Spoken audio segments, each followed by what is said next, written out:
Yo, this is Nah. Clef, Refugee Boogie up in here. Risewell, Risewell little up in bass here. sitting up here on the Refugees bass. up in here. While I'm on this road, I got my girl L.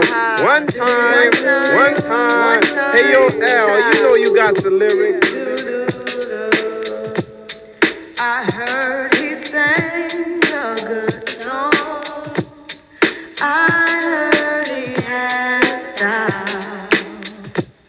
And so I came to see him and listen for a while. And there he was, this young boy, a stranger to my eyes, strumming my pain with his fingers. One time, Singing my life with his words. two times, Killing me softly with his song. Killing me softly with his song. Telling my whole life with his words. Killing me softly with his song.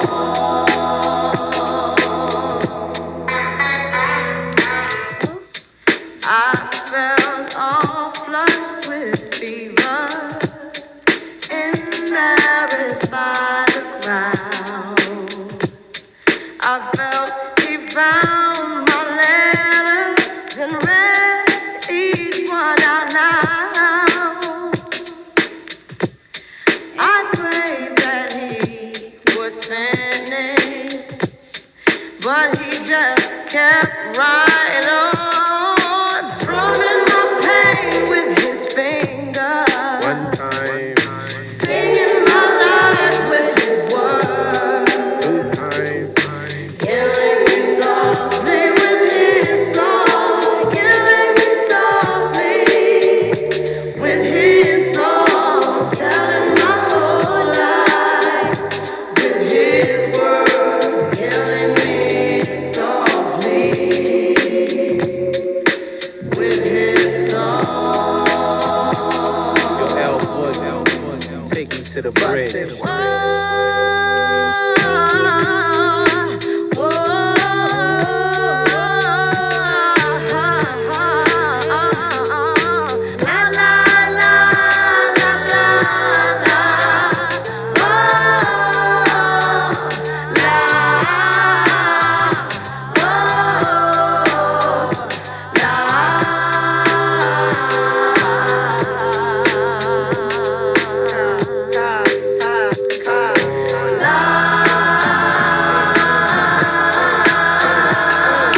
Strumming my pain with his fingers. Yes, he was singing my life with his words. Killing me softly with his song.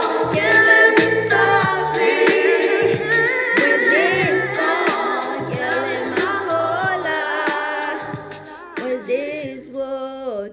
We need a new fence for Softly with this world. Yes, yes.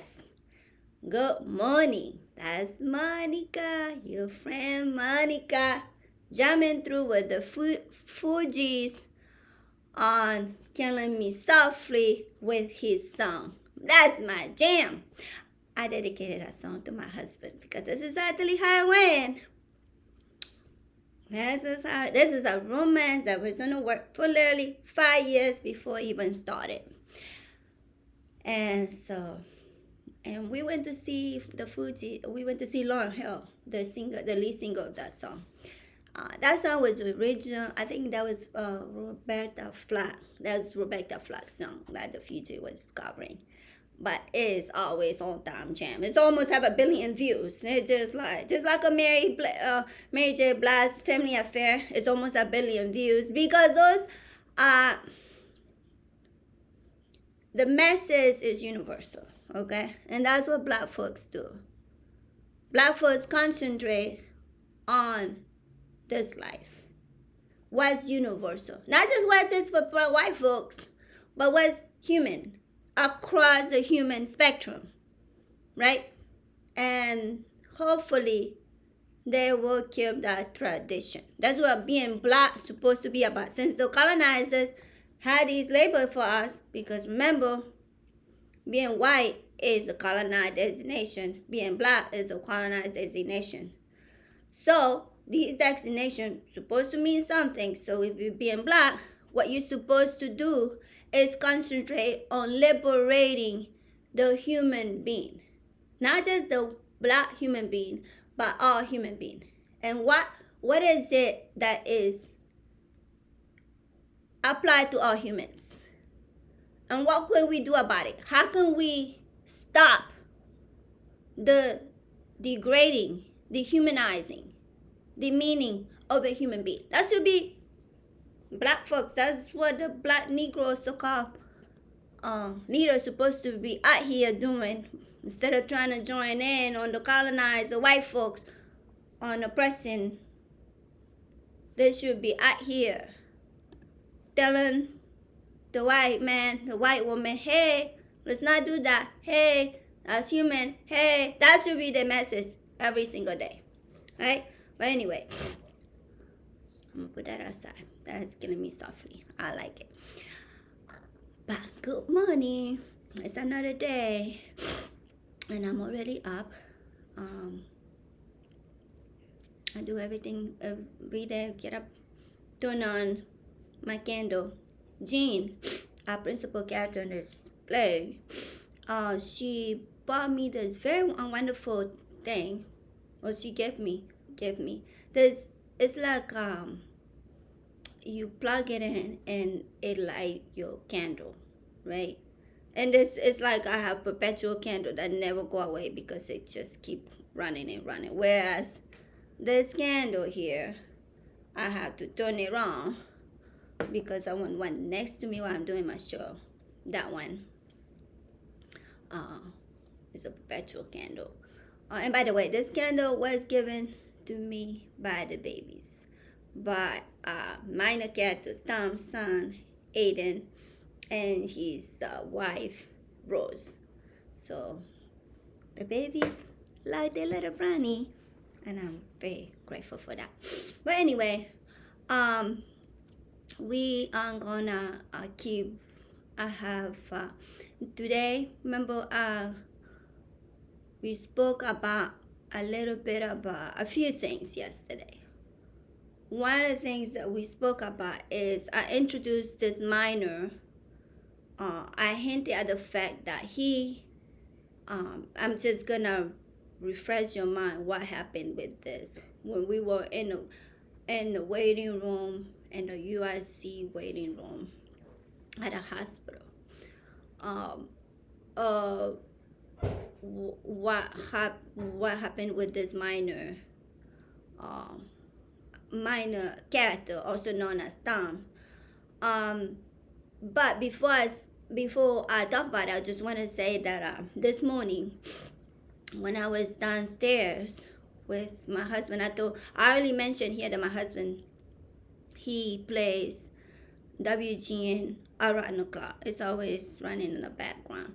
Except sometimes I ask him to shut it off if I'm trying to concentrate and not get distracted with white supremacy, imperial capitalist lies for us. Just for a second, I only ask for a minute, and he usually say, "Oh, sure, honey, no problem. Shut it off."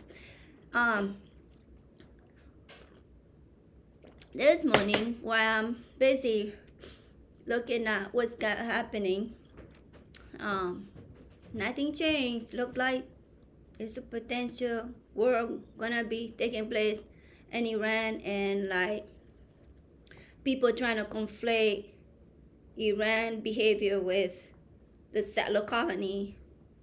Mind you, Iran is an ancient civilization on their own fucking land with their own fucking people.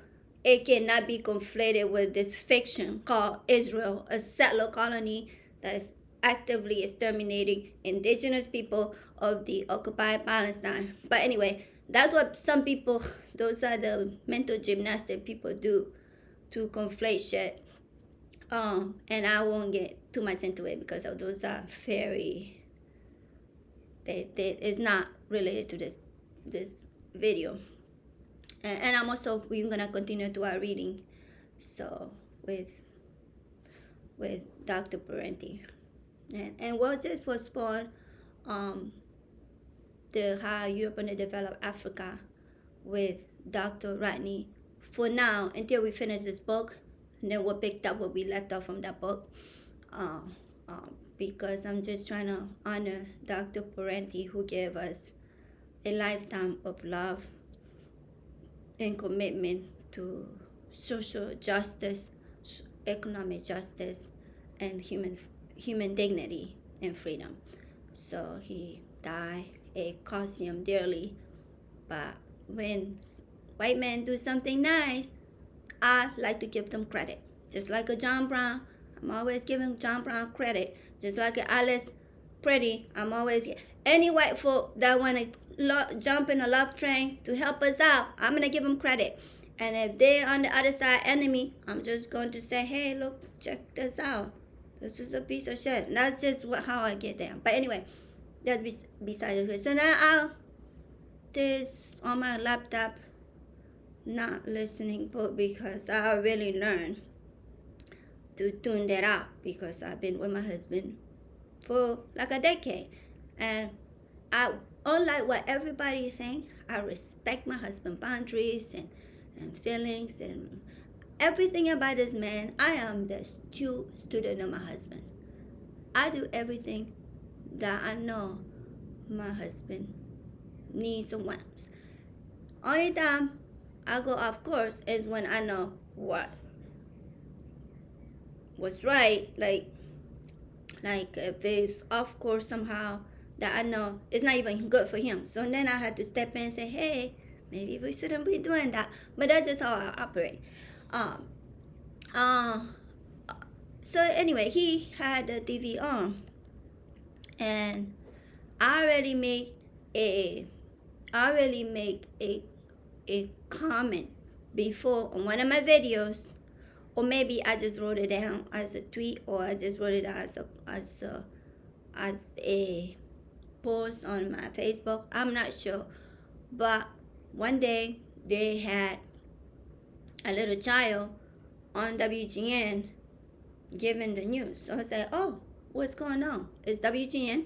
There's a child giving, and then I saw a cute, what seems like Asian woman with his cute husband, white husband, and looking at the cute little boy giving the news. So I was like, and then they said, oh, she goes to the British Academy. And I, from Chicago, so I know what's going on in Chicago and who could potentially go to the British Academy, because let me tell you, it's not a public school. So I went to check that. Oh, okay, great, excellent. So, so I checked. I said, how much does it cost? Because I already know, okay, that these are they're not on food stamp. Let's put it that way. So I just looked it up. I was like, oh, it's almost $50,000 a year. They can. That's what this boy who's giving, or who we supposed to be impressed, woo, that's giving the weather. She go to a $50,000 a year motherfucking school. All right. So I made a comment about it. I said it must be nice. That $50,000, they not go to public school, but they bitches going to the British Academy. All right. So that's what happens. So they're trying to make special humans, right? So they can be special pressers. So I made a comment about that. And then, no problem. Today, I looked up. I don't often look up because I try not to, because everything is white supremacy, is basically trying to make us afraid of black people, specifically black boys, black youth, and everything. I mean, if that's the case, I'll be tormented all day. So I learned to tune it up. So today I looked up again, and it's another boy giving the news. I don't know. I guess there is no girls that can also give the weather. That is the weather that they give it. But I guess not only is we going with this private school situation going on, but also we going with some gender bias or some shit. I mean, you cannot go by me. I'm just an adult. But so far, I have seen 2 boys. What happened with the girls? But that's besides the point. And I think a lot of white folks, they like to see white women specifically giving the weather because they're attractive. So what happened to the cute white girls? But I'll put that on the side. So there's a white boy that's giving the news. And then last time, the boy, the first mixed race boy, which is Asian and white, and mind you, Asians overrepresent bourgeoisie class, the upper middle class or petty bourgeois, whatever the fuck that class is. Not quite yet the bourgeoisie, because the bourgeoisie, those are the Trumps and the people who run these companies and shit, right? Those are the bourgeoisie, right? They're the one who make decision. They make decision production. The Elon Musk, the Peter Thiel, those are the bourgeoisie. Then the petty bourgeois is the people who help them keep the shit going. So this first, so the Asians tend to be in that shit, on that class. So on this boy who was given the news, who go to the British Academy, what was it? I kind of lost my lemon thread. Anyway, when I went and look, when I saw him on TV, yeah, okay, I got it back. When I saw him on TV, they put it on the TV. Supposedly this is news channel, okay? They put it on the TV that she goes to British Academy. That I did not make that up. They put it on. I couldn't escape the fact of British Academy is on my goddamn face. So, okay, you could have highlighted one time and get it away, but they kept it the whole time. It's a British Academy. This is what it produces. Produce a perfect human boy who can give the weather. So that's how they did with that boy, the first boy that I encountered and made a big fuss about. This second boy, this is Aryan as you can get. A white boy, all the desirable Aryan features that white folks would like to see. A cute boy, right? And this time, they didn't have where they read it on TV. It said, the school. This in his shirt, the boy t-shirt said Wheaton Christian, right? That's what the boy t-shirt said. So it saved a little bit of energy to WGN for them to have to write it down on the screen, and we need to know what school this boy goes to, right? So I'm like, oh, I know Wheaton. That's where I got married. I do love Wheaton because it married me and the love of my life. So I was just like, oh yeah, Wheaton. And that's another thing I know about Wheaton. It's very Christian. And it has a whole share of somehow miraculously extremely wealthy Christian white folks. So I was like, oh, Wheaton Christian. So I already know this is a private school, but this one is a Christian fastest school. So this is where they're gonna be creating the Charlie Kirks and all the people that can amount to be the leaders on the Republican Party and what have you. So I went to see, okay, how much does this Christian, the Wheaton Christian, charge for us to have this kind of perfect white boy giving us the weather? So I went and checked that out, and it turns out, like I suspected, there is an improvement. Let's put it that way, right? Whereas on a British Academy is 50,000, the Wheaton Christian all you had to come up with is $15,000 a year. Easy, no problem, no problem. So in the Wheaton, so that tells me that the Wheatons, mind you, that Wheaton is very white, so there's not gonna be much Negroes or brownies that they need to deal with. It's all gonna have a good schools anyway, right? They're gonna have great schools because why? These are wealthy people. The school are funded by the taxes and these massive mansions and over 3-car garages. Some of these houses have like 5 or 6-car garages. So that is not gonna, the public school in Wheaton is not gonna be too much of a problem because these they're educating the whiteness. It's not gonna be like, oh, they're gonna educate the brownie or some sort of black. It's gonna be white folks. So maybe Wheaton Christian cannot afford to make it like Chicago, and the way they have the British Academy in Chicago, where there's gonna be like 70% of the schools, because the majority of people who go to public school in Chicago are literally brown and black folks, right? Barely any whites, barely. And the whatever white folks that do go to public school in Chicago are already what we call selective enrollment, right? Where children, they're trying to call them genius. These are genius kids. There's nothing genius about them. These are children that have been acculturated at the level that their peers they're not, right?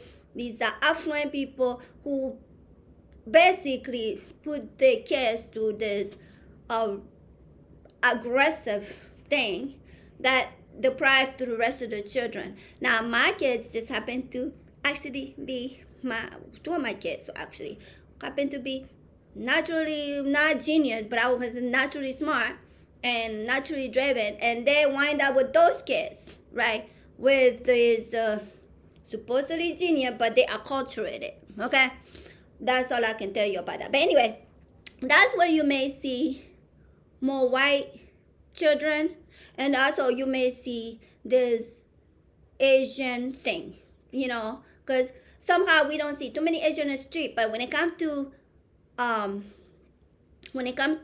these selective enrollment school, they're everywhere. And when it comes to, and then white folks, because Asian are compete based on culture, it's just Asian ethos to make the kids be very driven and very, I think it's just cultural thing. I don't get that against Asian, okay? I wish we will value people like that who just like to learn and they're just nerdy and stuff like. But that's not a majority. Anyway, they compete white folks in many respects, and white women don't like that. They don't like that. But anyway, so Wheaton, what I'm trying to say is, they cannot afford to be expensive like Chicago, because Wheaton already have good public schools, right? But what I do want to comment about is the fact that I'm seeing a pattern here, all right? I'm seeing a fascist pattern here. They are promoting private schools, for one, right? And they're also trying to promote why the lay person just over there watching TV, not paying attention to what they're doing. They're trying to promote the next generation, because what ultimately white folks want, the fascists the garbage you see in the Republican Party, what they want is this bitch is to have it to be an ethno-state, a Christian fascism. That's it. Because in this country, based on the founding fathers, which they don't always like because they were deities, right? And they didn't really want a mix the state with the religion stuff. It's supposed to be freedom of religion in the U.S., right? But these degenerates, they said no. Somehow they have a religion that started in Africa, by the way. Christianity started in Africa. They have take this shit and make it part of their fucking culture and civilization ethos or creed. And they want to convert this bitch ultimately as a Christian fascist shit, okay? Right? Not only they want promote private school over public schools, that a public school is supposed to educate everybody, every child, right? And they grossly underfunded, demonize, do everything with them, destroying them. And then they want to, and then I went to see like I say, I go to Wheaton Christian. It's nothing by white folks. Pure white. You would assume that you went through Rhodesia or some shit. This is U.S., right? And that's a Christian school. So there's no black Christian in this country? Okay, well, you can say, oh, well, Monica isn't Wheaton any lower. Black folk cannot afford to buy a $5 million house. Great, but it's a Christian school. Don't these Christians want Christian black folks and do something to get them into that school? Well, you say, well, Monica, what black folk you think can come with 15,000? That's not my problem. That's what this Christian fascists should worry about, right? And make it and give white children a chance. Give white children a chance to have a reflection of the society. That's supposed to be egalitarian, multiracial, multicultural. Instead, that's what we wind up with the problem that we have with our minor problem. Okay? The minor character, also known as Tom, right? Why? First, before I get to what problem this minor character has, I want to tell you about a little bit. I want to remind you a little bit what happened to remind you what I'm talking about. If I hope you did watch the episode yesterday, episode 7. And I said that what happened here is that Christine, also known as Bow, an attorney, and the sister of Dom and David, my husband, she was doing some testing with this minor character who was not in the waiting room when we were all in the waiting room, except at this moment when he got in the ICU floor. It was me, it was Henry, it was David, and it was Lacey. And Emily was already with the grandma at the grandma ICU unit.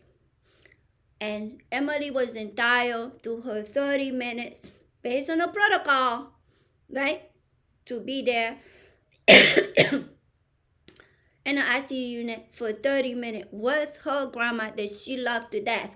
And that was cut and denied Emily of her whole 30 minutes because this minor character came in.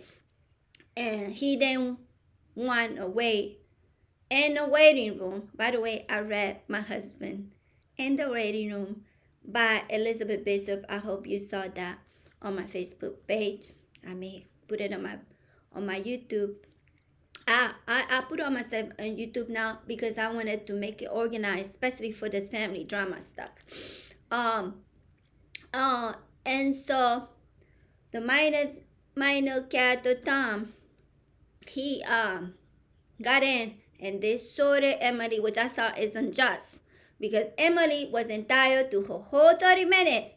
But they sorted because this minor character did not want to come in the waiting room. And you will ask, well, why is that? Why did he not want to come in the waiting room and the ICU, and ICU floor? And that's the part I'm going to expand upon. So the reason that he did not come in is multiple reasons, but I'm only going to specify one. Right? The other reasons I may have to expand on another occasion. But for today, I'm just going to expand on one reason. Also, you will ask, well, Monica, this whole family drama play is about the fact that you got a call well, your husband got a call that his mother in a hospital and see things when was going south, and then your husband told her you gotta go in the hospital, and then you went to the hospital and to go see her, and then when you got to the hospital, you find out, but then you were told that everybody, all the white folks can go see the main character, also known as Jean, except you, the brownie, right? That's what the play is about. And you was say, well, why would Jean do that? And that's gonna be another episode, so we will not get to that part today. We will just concentrate on this minor character because I want to expand on all the details of this situation. So the man character, anyway, he did not want to come because something that happened in another setting. This time in the main character, also Jean, the matriarch of this house on Christmas Day. So when we were at the this year we did our Christmas. Well, every year we do it a little different, right? I've been going to this Christmas party with this family for nearly 10 years. The first one I went is in 2016. Okay, that's the first Christmas party I went to this family. So this is not no big deal. Okay, now I do have to specify that this brings my attention to another thing happened. Even though I always go to the Christmas party, what I know is that I always went to the Christmas party that my husband, the principal character, Jean, had with the whole family. And by that I mean the family of, remember I told you there's a shadow, and that's Jean's real husband, right? The Augustine family, my family, the Augustine family, right? Okay, so that's the family. So I'm gonna introduce that, because you have to understand, the principal character has he has her own family, where she came from, where she originally from, right? And then this is the mayor's family, right? So that family plus her own family, so and us, so it's like a larger family, right? It's a huge family. So that's a family that I used to go to. But then there was another Christmas party on the side that I don't know if my husband intentionally did not invite me to, or I just busy. Mind you, I was busy, or I couldn't go to all the Christmas party, so I can only go so much because I'm only one time. Anyway, that party I never went, but I started going in the last few years, right?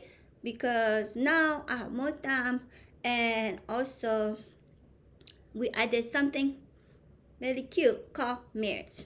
So that's now, and that's the one we've been having the last few years. So that's what it come to this Christmas party. So I've been going to this Christmas party for many years. Okay, the both parties combined. So then this year, we did it in January, and then no big deal. We got a date. First, we was having issues with dates to get everybody together, because my husband and I, we were gonna go to a vacation in Mexico, and it was conflicted. And my principal character, also known as Jean, she made it work, and we pick up a day. So we went to that party. Now, and the day of the party, which was January 3rd, that's the day that Nicolas Maduro was abducted from Venezuela, and the general killed a bunch of Venezuelan people. And before that, they were killing all the Caribbean poor blacks and stuff, and bragging about it, and all the arrogant shit they do constantly. It's upsetting. Maybe y'all's not assigned to white folks because, hey, that's our job. But for me, as a brownie, I find that to be hurtful and painful and upsetting, right? But anyway, that's the day that that event happened. So when we were going to the party, because um because when we were going to the party, I told my husband, I said, oh God, I'm praying and hoping that today that they're not gonna say things that, because I don't, if you brown and black folk, you probably know, if you're gonna be around white folks, right? Because you have to understand, I don't think white folks do this because they're mean or they intentionally want to hurt people or anything in any of that. I don't think this is subconscious, right? It's natural for them at this point. They've been acculturated. White supremacy at this point is like drinking water, okay? Okay, that's what we working. We are working to the point that it's not that they intentional want to be mean. It's just how it is. But I knew how it is not gonna work too well with me that day because I was just a little bit on the edge. I was upset, right? But I made it work as much as I can. But so that day, on my way there, I told my husband, and my husband knew because my husband is the one who told me that the general administration kidnapped Nicolas Maduro. And my husband know I talk about Venezuela all the time. So when I wake up, he always get up before me. I wake up later than him. When I get up, he was like, oh my God, Monica. I'm like, what, honey? Ooh, you are gonna be upset today. I'm like, what, honey? What's going on? Your boy guy taking care was, they got your boy. I'm like, who's my boy? And then he told me. So my husband, and I made a video about it. I have the video too. Maybe I should share on my YouTube. I don't know. But I had a video of that day too. So you just have to be on my Facebook to see it. But anyway, so and if you want to see the video, let me know in the comments and I'll load it up. So when we went, I told my husband how I was feeling, and I'm just hoping and praying that no, natural racism go on because I will have very much trouble trying to contain issues. Anyway, so we went there and everything was fine. Everything was fine. No problem. And changing all the gift. I'm always delighted to see the babies. And when I say babies, I'm just saying the kids, the younger. These are already adult, but they, like my kids, they all adult, right? I always like to see them because young people are just genuinely kinder and more open-minded and more accepting, right? That's just how kids are. They're just like that. And for me, I find it refreshing, right? I like being around my own children because of that, because when they're around, it's just the way young people think. It's just like, it's awesome to me. And those kids are just different, but they give me the same effect. So I like seeing them. Anyway, so everything went fine. But then some conversation started. And the conversation was about that the main principal, also known as Jean, should consider booking us another family vacation as soon as she can, because something that was inappropriate, by the way, also maybe I keep that on the side just for some dignity reasons, something that he should not have said to his mother, but he said it. So I was really not impressed with that performance. And the second thing is that the foreseeable vacation, we wanted to do it through Europe. And he said that she should consider doing it soon because Europe is changing. And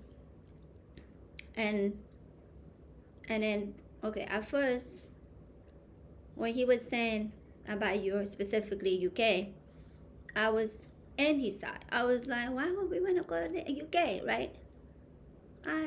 I don't really want to go UK. But I'm like, why would we want to go to UK? You know, I just feel like it would be boring. It's no good weather, no nothing. It's like, you know, but I don't know. But he said, but he mentioned UK. And then he went to expand on his reasons why he didn't want to go to UK. And when I found out about those reasons was amount to the fact that too many migrants and too many, he didn't say too many people of color. It's too many migrants. The crime is going through the roof. And it's not the same, right? So we should do it while it doesn't get worse than it is now, right? That's what he said.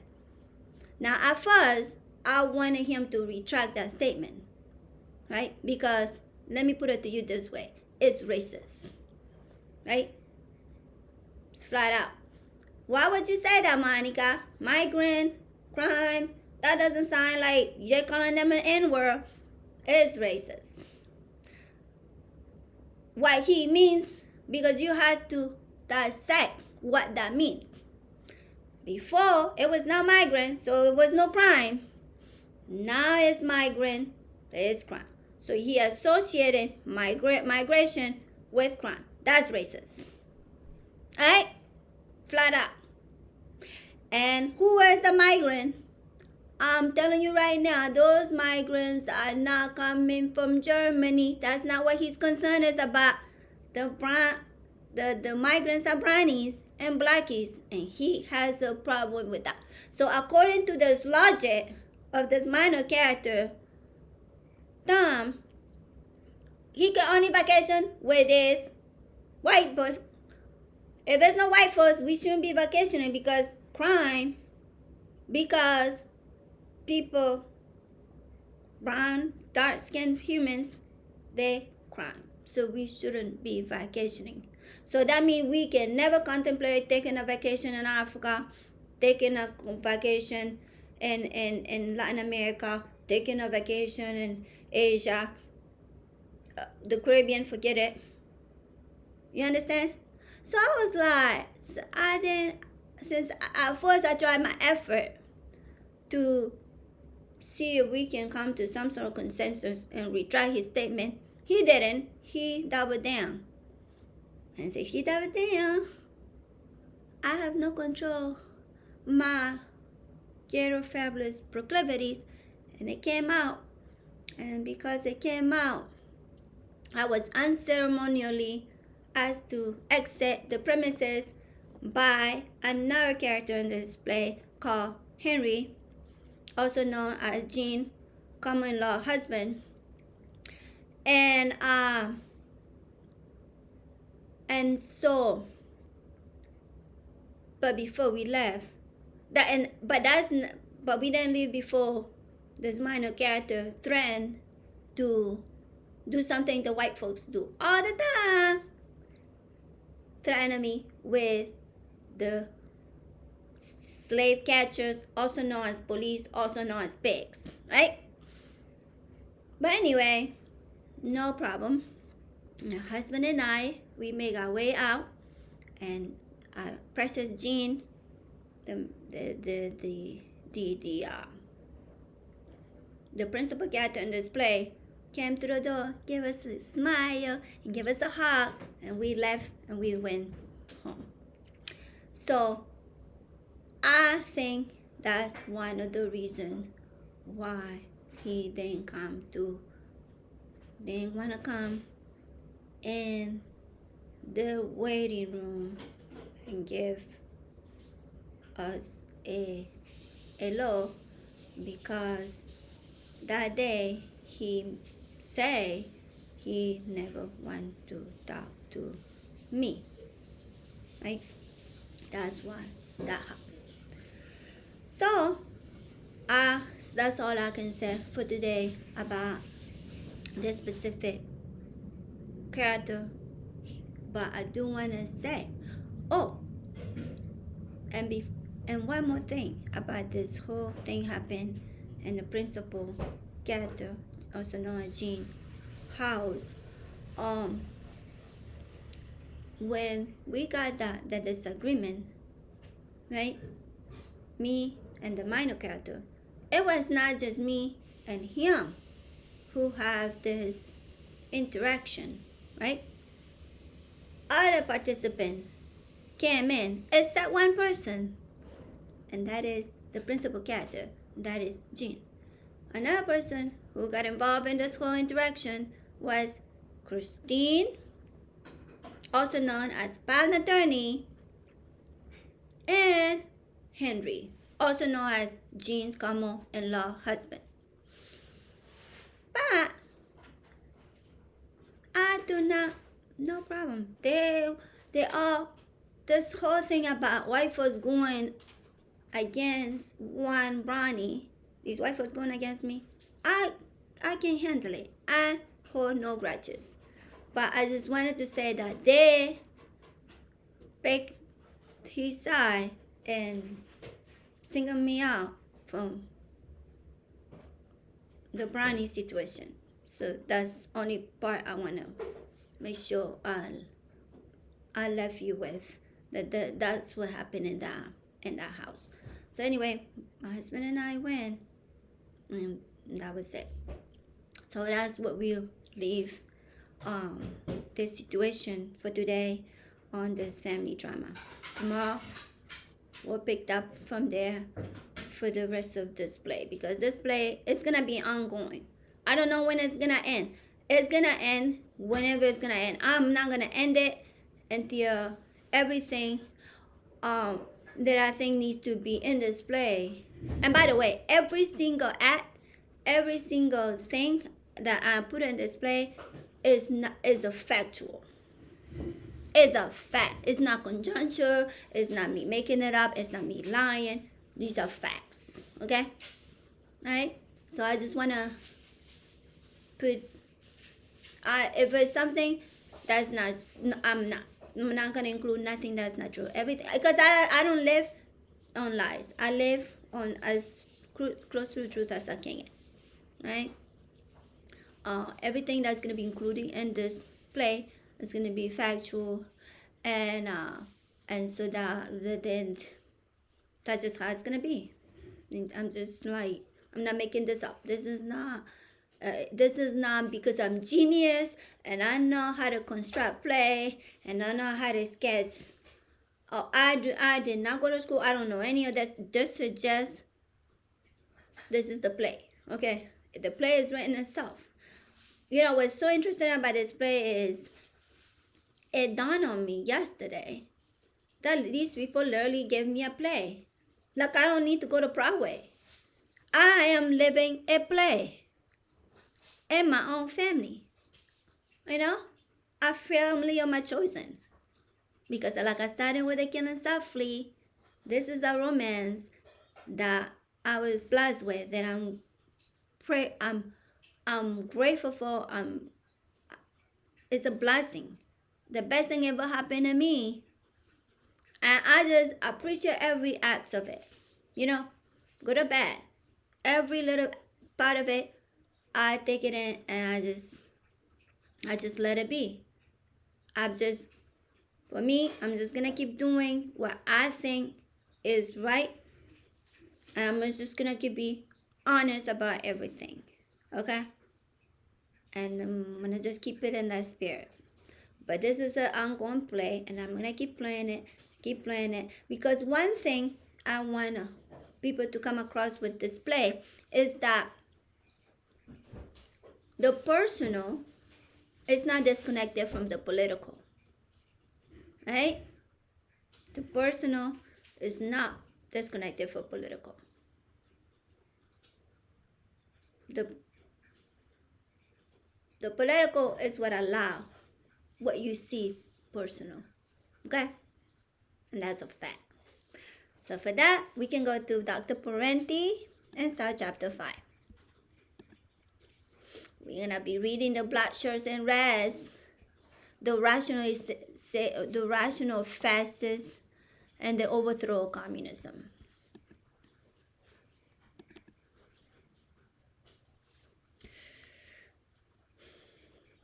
Let's see if it pops up.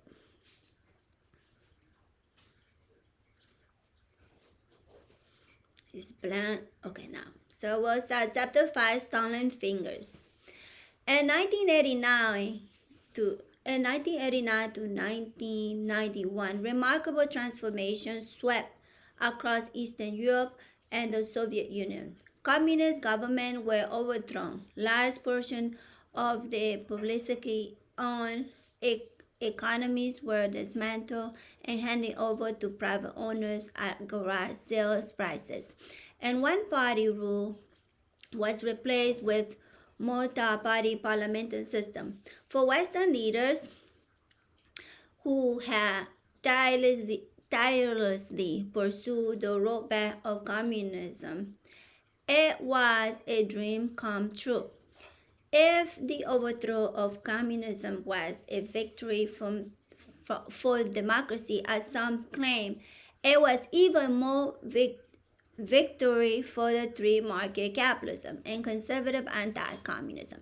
Some of the credit should go to the CIA and other Cold War agencies, along with the National Endowments for Democracy, the AFL-CIO,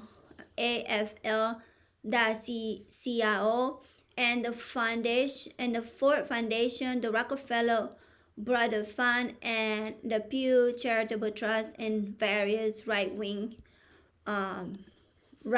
groups, all of whom fund free market, anti-communist political organization and publication through Eastern Europe and the Soviet Union, and what swiftly became the best finance chain of the revolution in history. See, remember when I always say that this whole country is right-wing? People think you exaggerate it. But U.S., by definition, cannot be anything but right-wing, right? It's a settler colony, exterminate native, take over the land. Who you think that people do that? Something like that could be. What is the left wing? Somebody who don't want capitalism. That's what the right wing and the left wing is. If you listen to what some people would label as quote unquote left, pick any channel. These are the funders of these channels. You listen to NPR. I like to say it's funded by the public, but listen to the end of the show and see who. These are all the names you're gonna hear. Look at the books, the translation. Do you read any history book? Who funded that shit, right? It's funded by these fascists. Because that's what I call these corporations, these foundations and shit. They don't want to pay taxes, but they sure have money for these causes to perpetuate white supremacy and imperial capital agenda. Okay? So that's why there's no thing as left. Left is just a name they use to perpetuate this shit, right? Because, like I said in one of my videos before, what they have called quote unquote left is literally people of color. Because they do not want us. We are natural enemies. We are natural antagonists. And that's the only thing they're against. People of color. Because these delusional degenerates think that this world will be perfect without us. Right? So that's what we're dealing with. So that I just wanted to point that out. The upheaval occurred with remarkable little violence, as Lee Wiesel boasts in November 1989, Polish solidarity overthrew the communist government without breaking a single window.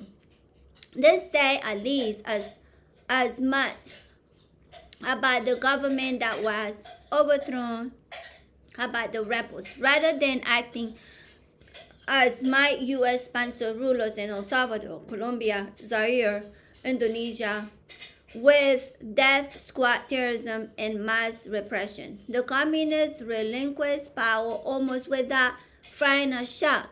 The relative peaceful transition does not fit our image of unscrupulous totalitarian who stop at nothing to maintain power over captive population. Why then the rulers rise act more ruthlessly? Exactly. But let's keep going. Because communism by nature cannot be fascist like white capitalism. Because capitalism is white supremacy. That's it. Because white supremacy is the only one, white folks are the only one who benefit from capitalism, right? And once the other groups trying to benefit a little bit, like China, then hey, we gotta protect this market, right? Because the protection is always to protect the white ruling class and white life. That's it. All right, that's what capitalism is. We don't need it. It's racist. Capitalism is necessarily racist. It's as simple as I can put it. It's racist. It's racist. Because if you're trying to do, even when you're trying to reform capitalism, then you have reactionary like Charlie Kirk, who's saying that, hey, we can't have black women in no college rooms. We can't have them in colleges because they took white folks, because according to this white degenerate, black women don't have the brain processing power of white folks. Therefore, if you are a black person, you just happen to wind up in these schools, that means you stole white people their seats. Alright? That's it. So you can't reform shit like that. You cannot. We people of color, we will always lose. We cannot compete in a system designed to keep us down. I don't know how you can make people understand that. And by the way, it's not even all, it leaves a lot of suffering in a lot of black white folks, okay? But they don't care. That's the cost they're willing to pay if they can keep this shit going. And I don't agree with that. I don't agree on human suffering. This system is not good for white folks. At least, look at what we just saw at Easter Yom when we read when we read on extra book, what is it? Land, Peace, and Bread, 6th edition, the neoliberal Holocaust by Powell Harwin, right? Dr. Harwin, and he told us how the shit after they overthrew the USSR, 17 million white folks that were wiped out, because that's what they are. They are white folks. 17 million. And it's still killing to this day. It's not good for human beings. You cannot pick up. There's a shitload of white people. It's another thing people underestimate. They act like there's not enough white folks in this planet. Oh my God. White folks outnumber everybody. You know why? Because they're the one who do the oppressing. Okay? They give these white women impression that they're not having babies and shit. That's a lie. That is a lie. If there's not enough white folks, they have Europe, they have North America, they're everywhere. So how the fuck there's not enough white folks? We are more than enough. Okay? But they wiped out because they want to keep killing. That's why they are slaughtering all these, letting all these Ukrainians being slaughtered, because they don't care about. They want to get rid of as many human beings as they can get away with, including white folks. Okay? So capitalism is not even good with all white folks. It's just good for some white folks. And that some white folks is the only thing they care about. And we can't have a system like that.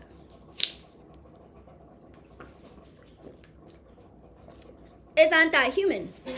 We have a system that is anti-human. That's what capitalism is about. And it doesn't matter how many Fox News garbage they want to indoctrinate us. It does not change the facts on the ground. It doesn't. All right? But let's keep going. So how many victims? We have heard much about the ruthless rats, beginning with the reign of terror and repression perpetrating during the dictatorship of Joseph Stalin, 1929 to 1953. Estimate of those who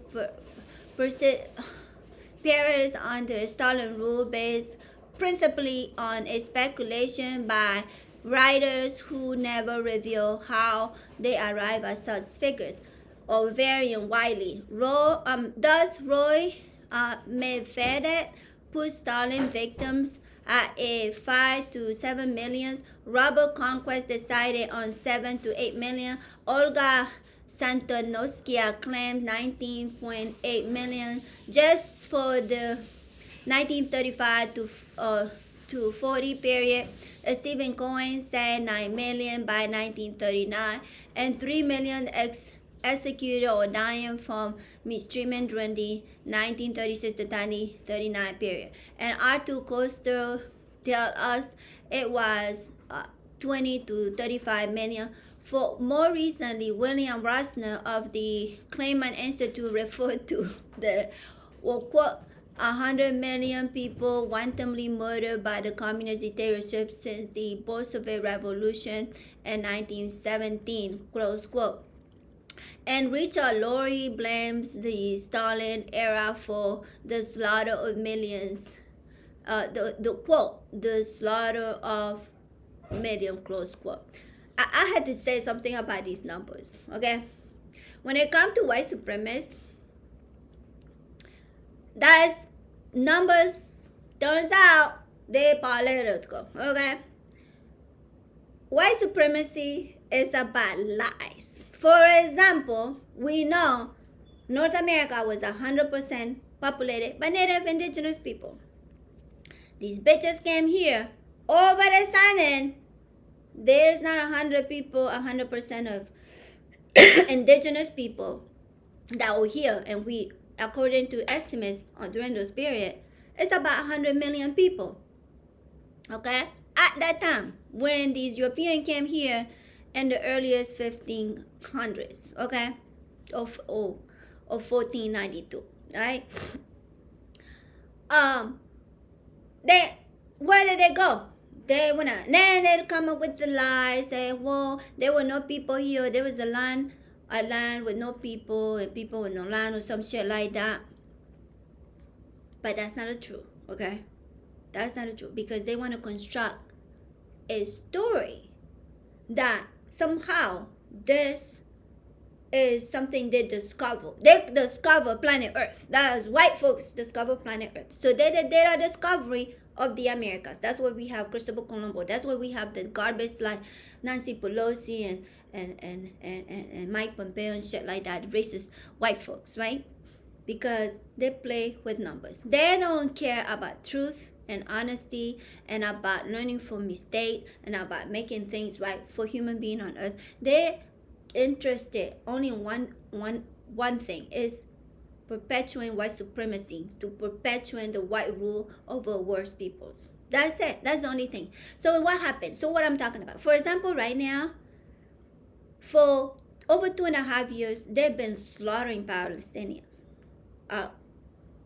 The worst genocide that we have ever witnessed.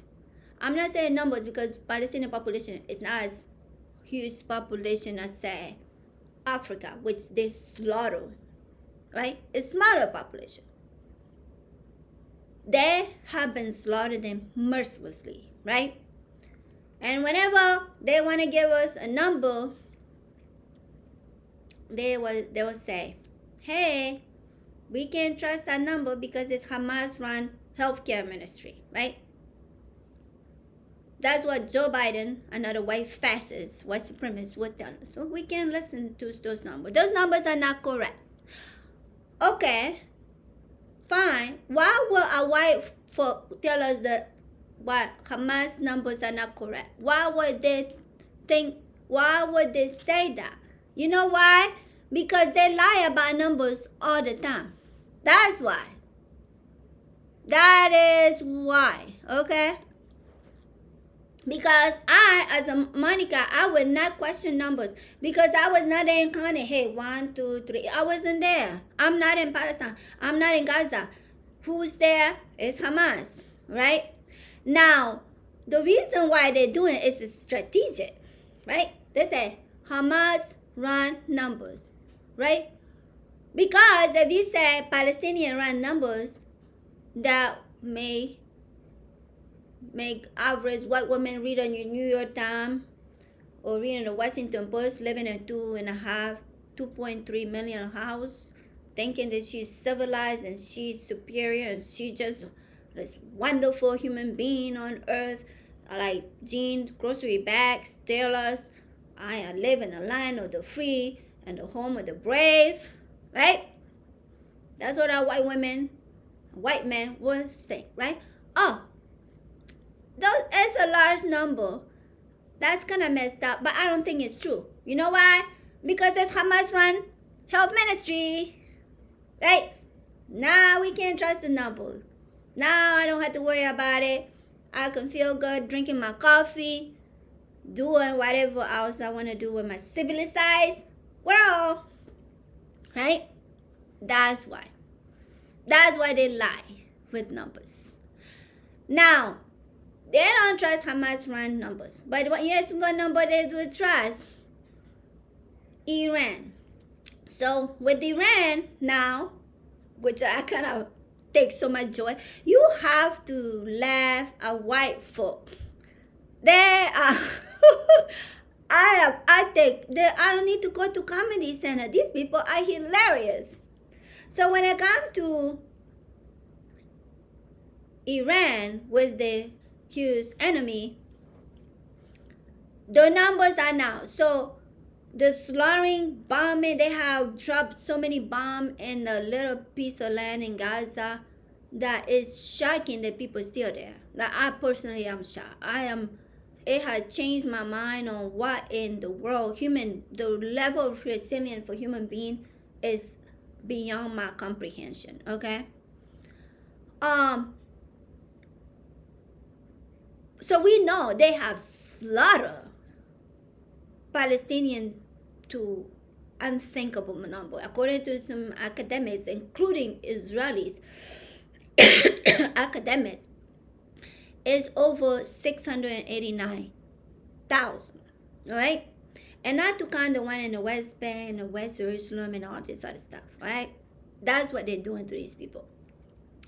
But those numbers, we shouldn't be trusting, even though they studies and these universities and shit, they actually, because one thing about white folks that we also know is that even though they are pathological liars and sociopaths, they're also good record keepers, right? For example, we know the Cambridge University, everything that the settler colony is doing, they are writing it down, all right? Right? They're not going to, they're writing it down. Everything we know about slavery, everything is white folks who wrote it down, right? They're writing it down. Not to mention, we have 10 million Palestinians in the diaspora. The notion that these bitches think you can get away with this shit is fantasy thought, okay? So they are writing everything down, all right? So, but anyway, that's besides the point. They're lying because this is propaganda. This is what we call marketing gimmicks. That's what they did, because they're not interested true or not. They're interested on your mind, on the average woman who read the New York Times, average white woman who read the New York. That's who they, because they want her keep loyal to the system, to this capitalist system that requires genocide. They want her to still believe in the shit so she can keep, having a grocery bag that said the land of the tree of home of the brave like Jean, right? They want her to make sure she still can get up in the morning, feel good about life, and she can go to the polls whenever it's called for, right? That's what they're doing that about. So they would lie and write a story, and Jean read a newspaper, and she said, "Oh, okay, no problem. It wasn't really the truth. It was like, hey, Hamas went over there, and Hamas said that it's not true. So I believe what the settlers and the white supremacy house say. I'm not gonna believe Hamas." That's what they do with that.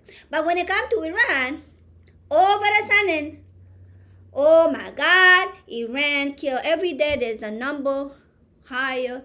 First it was 5,000, then it was 6,000, then it was 70,000. Soon we will get to 1 million to Iran, right? So I, as a lefty, I just read all of that and start laughing, right? Because for these people, right, they're not interested in me because I'm just looking at this like, bitch, because I know who I'm dealing with. But there's not too many of me. So, that's what I wanted to say. You have to understand, the numbers are politics, right? They white supremacists make numbers.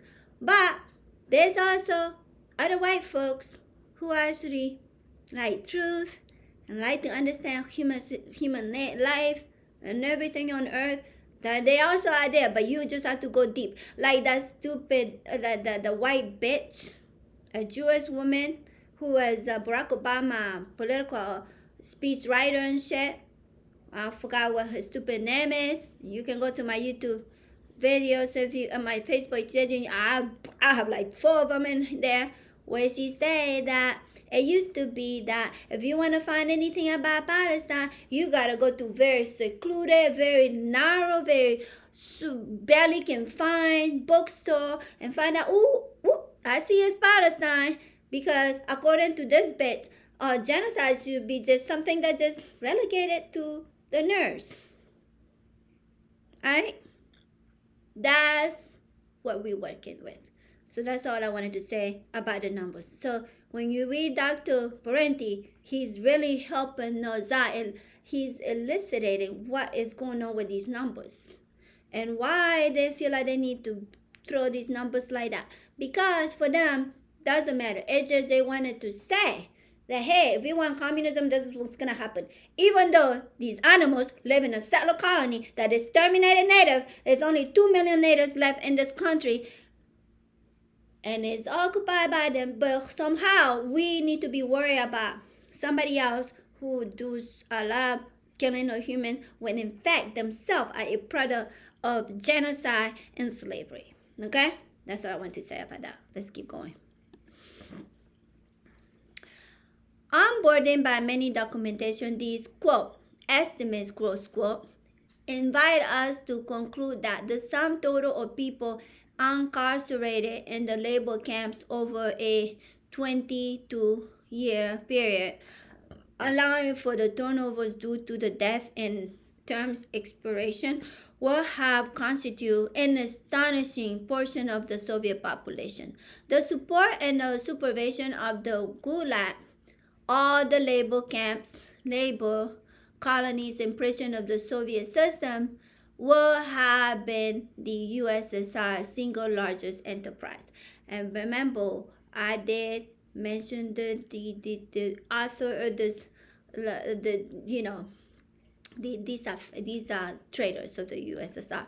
But those are the ones that, hey, look, this is a Russian. This is what she's saying. And that's a bought and sold Russian. They left out the fact it's a bought and sold Russian by the CIA. And these are traitors, right? So we supposed to believe what traitors of Russia say about them, right? Well, instead of listening to the Russian themselves. That's really that simple. I mean,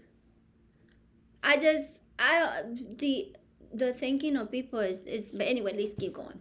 In the absence of reliable evidence, we We are fed anecdotes such as the Winston Churchill tells of the time he asked Stalin how many people died in the famine. According to Churchill, the Soviet leader responded by raising both his hand, a gesture that may have signified an unwillingness to broaden the subject. But since Stalin happened to have 5 fingers on his hand, Churchill concluded without the benefit of clarification, follow-up question that Stalin was confessing to 10 million victims. Meanwhile, Churchill relieved out the fact he killed about 150 million Hindus, right? We supposed to believe these fascists, but okay, let's keep going. Okay, but what the head of one state, especially the Secretary Stalin, constantly proffered such an admission to the head of another. To this day, Western writers treat this woolly tale as an ironclad confession of mass atrocity. Exactly. So when you read Western writers, you have to read it. Like I already said before, is this story. When you read the history written by white colonizers, white folks, you have to understand, is his story, is her story. It may not have to be this story, okay? Especially when they're writing about supposedly their enemies, okay? They're writing a blah blah for brown folks. This case, the Soviet Union, is their story. And if you take that as a gospel, as a fact, that's on you. All right? But let's keep going. What we do know of Stalin Purchase is that many victims were Communist Party officials, managers, military officers, and other strategically situated individuals who the dictator saw fit to incarcerate or liquidate. In addition, whose category of people whom Stalin considered of unreliable loyalty, Cossacks, Crimean Tatars, and ethnic Germans were selected for internal deportation. That they never saw the inside of a prison or a labor camp. They were subjected to non-custodian settlement in Central Asia and Siberia. To be sure, crimes of the state were committed in communist countries, and many political prisoners were unjustly intended and even murdered. But the inflated numbers offered by Cold War scholars were neither historical truth nor the cause of justice, but merely helped to reinforce a knee-jerk fear and loathing of those terrible rats. In 1993, for the first time, several historians gained access to previous secret society police achievement and were able to establish well-documented estimates of prison and labor camp population. They found that the total population of entire Gulag as of January 1939, near the end of the Great Purchase, was 2,022,976. By that time, there began a purge of the purchase, including many intelligence and secret police, NKVD, officials and members of the judicial and other investigative committees who were suddenly held responsible for the excesses of the terror, despite the protestation of fidelity to the regime. Soviet labor camps were not death camps like those the Nazis built across Europe. There was no systematic extermination of inmates, no gas chambers or crematoria to the spill of millions of bodies. Despite harsh conditions, the great majority of Gulag inmates survived and eventually returned to society when granted amnesty or even their terms were finished. In any given year, 20 to 40% of the inmates were released according to archives and records. Obvious to these facts, in Moscow, correspondent of the New York Times, a correspondent of the New York Times continues to describe the Gulag as, quote, the largest system of death camps in modern history, close quote.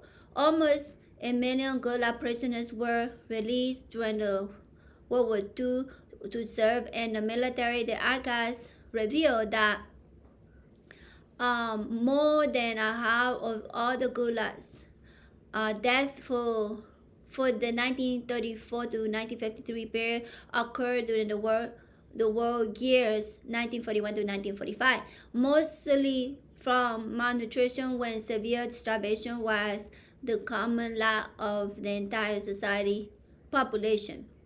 Some 22 million Soviet citizens perished in the war. In 1944, for instance, the labor camp death rate was 92 per 1,000, and by 1953, with the post-war recovery camps, death and decline to 3% per 1,000. So all the Gulag may be considered innocent victims of the Red repression, contrary to what we have been led to believe. Those arrested for political crime, counter-revolutionary offenses, number from 12 to 33% of the repression population, varying from year to year. The vast majority of inmates were charged with non-political offenses, murder, assault, and theft, banditry, smuggling, swindling, and other violation and punishable in any society. And anyway, let me keep going. Total execution from 1921 to 1953, a 33-year span inclusive, were 799,455. No breakdown of this figure was provided by the researchers.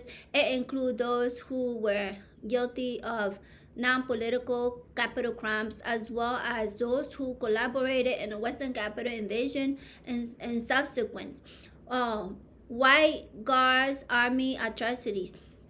It also includes some of the considerable numbers who collaborated with the Nazis during the World War II, and probably German SS prisoners. In any case, the killing of the political opposition or political opponents were not in the millions or tens of millions, which is not to say that the actual number was either inconsequential or unjustifiable. The three historians who studied the heretofore secret Gulag records concluded that the number of victims were far less than usual claimed in the West. This finding is ridiculed by anti-communist liberal Adam Hochschild, who referred to repeat Churchill's story about the stunning figures. Like many others, Hochschild has no trouble accepting undocumented speculation about the Gulag, but much difficulty accepting the documented figures drawn from the NKVD archives. All right, now let me just say something before I leave, because I'm gonna leave it there for today. Because I don't want to make this video really long. I may have to do another video specifically to be reading the books, but I'm always gonna read a book and talk about this family dramas, because you know, I just have to do it. I do want to say something about this whole thing about when white supremacy, when US and Europeans, these fascists, these white supremacists, degenerates, these colonizers, when they talk about other countries and freedom and all this shit, right? You have to understand what they really saying. They're the one who create, for example, in Venezuela. I'm gonna give you an example in Venezuela. In Venezuela, they have the whole country filtered in with the CIA, right? They have all the CIA and working the people at the CIA and Venezuela, and then they have these opposition group that works with them, right? And they betray the state, they violate the state, they steal from it. I mean, the so-called opposition in Venezuela is nothing but thieves. They steal the resources of Venezuela because they don't want the Venezuela state, right? So these are traitors to the states, right?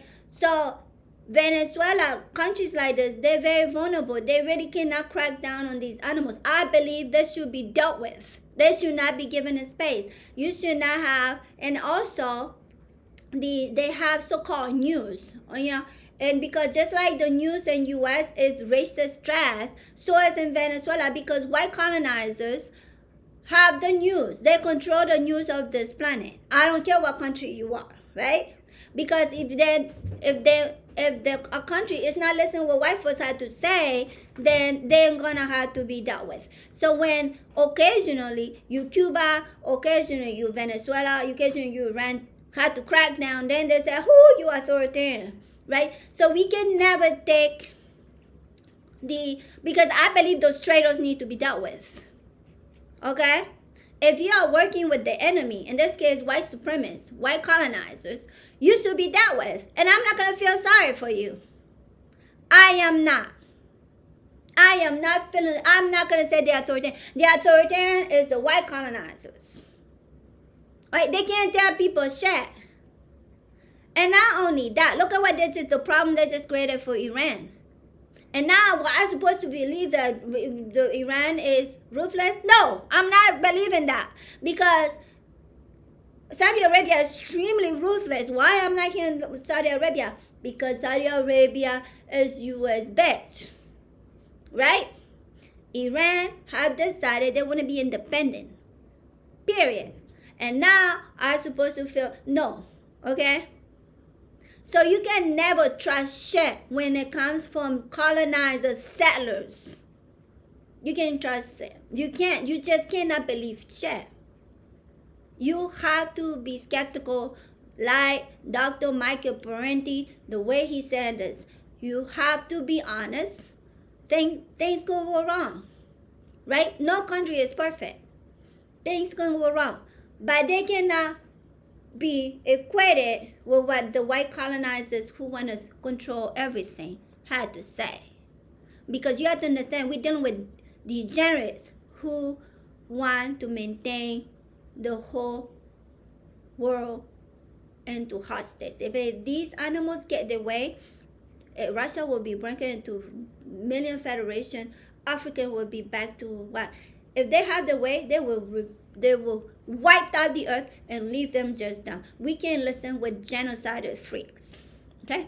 And that's all I wanted to say for today. And we tomorrow we picked up. The play keeps going. We will keep developing this play. And the good thing about this play is, for example, sometimes I'm like, oh, should I write it down? I'm not gonna write it down. I'm just gonna let my brain walk me back to the settings, to the facts, to everything, and we will keep going with this play. This is gonna be a long play, so we're gonna keep going with this play. I do want to update here that was so far I did not get text. I did not get a reply to my text, and maybe tomorrow, depending how this go, maybe we will concentrate on the principal character here, and maybe I can read the text that I sent her, and maybe I'll read it tomorrow. But for now, I just want to report the fact that I didn't get a reply to that text. Neither did she text my husband yesterday, so that didn't happen yesterday. And I don't know who's gonna take place tomorrow. If it's gonna be the principal character, or it's gonna be the paranoid or it's gonna be Chris, also known as paranoid. I don't know who's gonna take place tomorrow, but one of the characters will be part of tomorrow's episode. But for now, I'm just gonna leave you with our favorite. No soy de aquí. Ni soy de allá.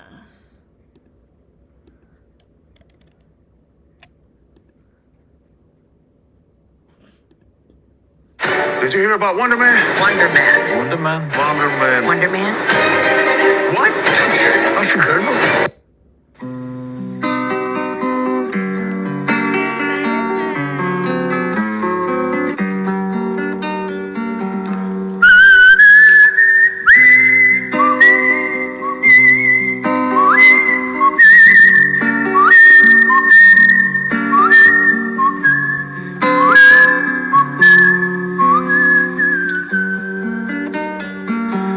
Me gusta el sol, Alicia y la paloma, el buen cigarro y las malas señoras, saltar paredes y abrir las ventanas, y cuando llora una mujer. Me gusta el vino tanto como las flores y los conejos, pero no los tractores, y el pan casero y la voz de Dolores, y el mar mojándome los pies. No soy de aquí ni soy de allá, no tengo edad ni porvenir, y ser feliz es mi color de identidad. Me gusta estar tirado siempre en la arena, o en mi matungo perseguir a Manuela, o todo el tiempo para ver las estrellas con la María en el trigal. No soy de aquí ni soy de allá, no tengo edad ni porvenir, y ser feliz es mi color de identidad.